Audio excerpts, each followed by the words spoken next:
Quintet sur l'hippodrome de Nancy, les chevaux sont sous les ordres, le terrain est bon léger cet après-midi et on devrait partir dans quelques instants.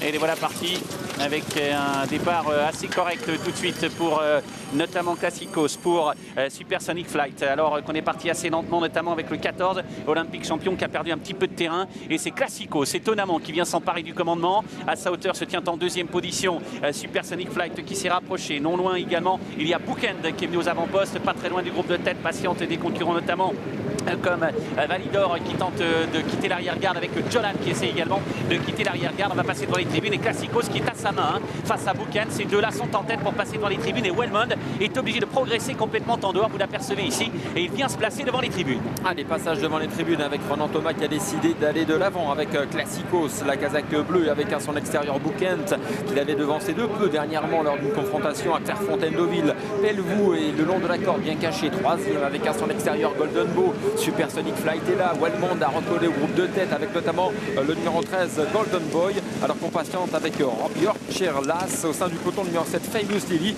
et Regamonti qui est pour l'instant en queue de peloton côté corde kazakh rouge avec notamment le numéro 2 Validor ou encore le 15 à plomb. Ah oui, Regamonti qui a pris des risques, il va falloir que ça souffle parce que ça va pas être simple hein.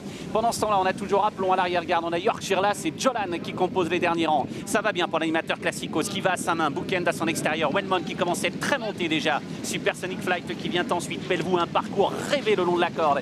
Non loin du groupe de tête, quelques concurrents patientent également et tentent de progresser. On note la présence 8-9e du numéro 10, Canton Beck, un bon parcours, où se trouve Famous Lily. Et Famous Lily est là également, 6-7e, Gérald Mossé qui rapproche sa partenaire. Et à l'arrière-garde, Regamonti a des ressources, mais il est très loin Regamonti. Et la course est en train de se lancer, ça va vite, hein, avec le Classicos qui mène devant Bookend. Ils sont suivis par Wellmond avec Supersonic Flight, avec Pelvoux qui n'est pas tout à fait heureux pour le moment. Le dernier tournant est en vue maintenant, avec une accélération en tête de Bookend, avec Classicos, ça va vite, Supersonic Flight sur leur talon avec Pelvoux qui a beaucoup de ressources, Famous Lily également qui patiente à la corde, alors que les concurrents se dirigent maintenant vers les derniers 650 mètres. Mario, Classicos et Bookend qui sont toujours là, avec toujours Wellmond, avec Supersonic Flight qui a un petit peu pris de vitesse mais qui se retend maintenant, alors que derrière on a Famous Lily qui s'annonce pour tracer une fin de parcours intéressante.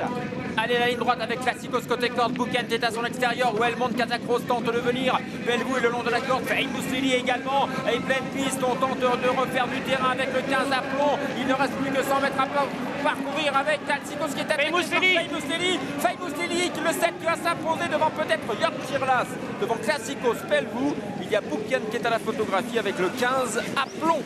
Et belle victoire de Famous Lily hein, qui est venu l'emporter à l'issue d'un rush final étourdissant. Se demandait ce que Alain Droyer-Dupré venait faire à Nancy. Il l'emporte. Famous Lily qui l'emporte. Deuxième place pour le 6 Yorkshire Lass. Classicos qui prend la troisième place. Le numéro 5 après être allé devant. La quatrième elle est le long de la corde pour Pelvoux qui a résisté. Le numéro 12 et la cinquième peut-être pour Bookend. Aplomb a tracé une fin de parcours somptueuse en dehors mais un petit peu tardive. Oh, il est peut-être même quatrième, Aplomb ou cinquième à la photographie.